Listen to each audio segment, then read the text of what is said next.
Hi friends, ఎలా ఉన్నారు? దేవుని పరిశుద్ధ నామానికి స్తోత్రం. ఈరోజు మన వీడియోలో శివుని యొక్క పురుషాంగాన్ని మునులు శాపం పెడితే అది ఊడిపడినటువంటి అదే శివలింగం, శివునిది ఊడిపడిన దానినే అనేక మంది ఇప్పుడు పూజలు చేస్తున్నారు అని మనం వీడియో పెట్టి అప్లోడ్ చేసినప్పుడు అనేక మంది వచ్చి ఇది మాకు సంబంధం లేదు, ఇది ప్రక్షిప్తము, లేకపోతే ఇది మా గ్రంథాల్లో లేదు, శివుడు అటువంటి పని చేస్తాడా అని అనేక మంది కమెంట్లు చేస్తూ ఉన్నారు. అయితే శివుని యొక్క పురుషాంగాన్ని ఊడిపడేది శాస్త్ర ప్రకారం ఆధారం ఉంది.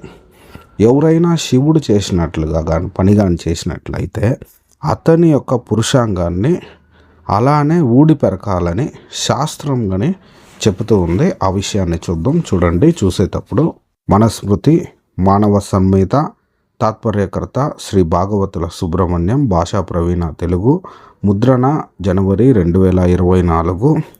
ఈ యొక్క బుక్ను పబ్లిష్ చేసింది నవరత్న బుక్ హౌస్. 8వ అధ్యాయము, పేజీ నంబర్ 318. ఈ యొక్క బుక్కి శ్లోకాలకి నంబర్ ఉండదు. చూడండి, శ్లోకము, దాని యొక్క తాత్పర్యము: భర్తలు మొదలగు వారి చేత కాపాడబడేది కానీ కాపాడబడనిది కానీ ద్విజాతి స్త్రీని శూద్రుడు గాని పొందిన అరక్షిత స్త్రీని రమ్మించిన అట్టివానికి పురుషాంగం కోసి వాని ధనమంతా ప్రభుత్వపరం చేయాలి. రక్షితను బలాత్కారం చేస్తే వాడిని వధించి ఆ పిల్లకు అతడి సమస్త ఆస్తిని అప్పగించాలి.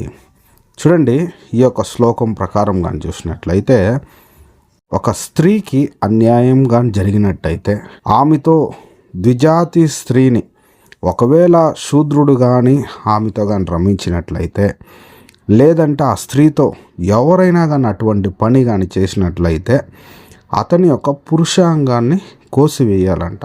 చూడండి, అదే రీతిగానే ఈ మునులు దారుకావనంలో శివుని యొక్క పురుషాంగం ఊడిపడాలని శాపం పెట్టిండ్రు.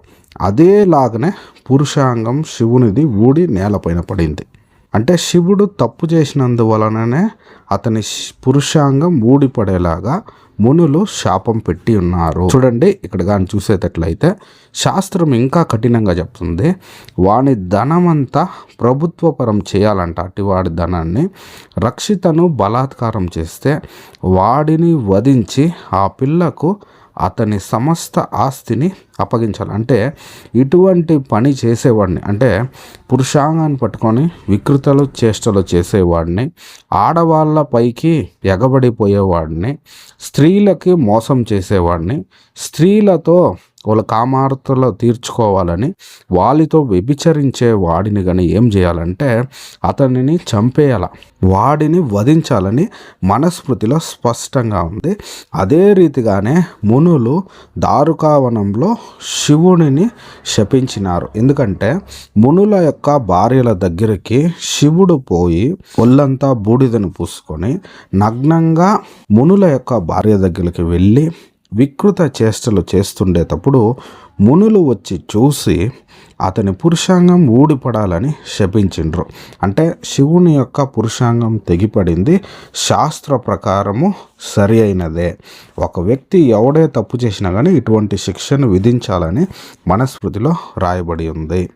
ఈ వీడియో చూస్తున్న ప్రియ వీక్షకులారా, హైందవ సహోదరి సహోదరులారా, సత్యాన్వేషకులారా, మీరందరూ సత్యాన్ని తెలుసుకోవాలని ఈ వీడియో చేసి అప్లోడ్ చేస్తున్నాము.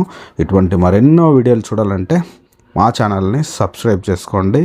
ఇంకా శివుని గురించిన అనేక వీడియోలు మీకు వస్తూ ఉంటాయి, మీరు ఫాలో చేయండి. అనేకమైన రహస్యాలు మీరు తెలుసుకోవచ్చు. ఈ వీడియో గురించి మీ యొక్క అభిప్రాయాన్ని మాకు తెలపాలంటే కమెంట్ ద్వారా తెలపండి. దేవుడు మిమ్మల్ని ఎక్కువగా కాపాడునుగాక. ఆమేన్.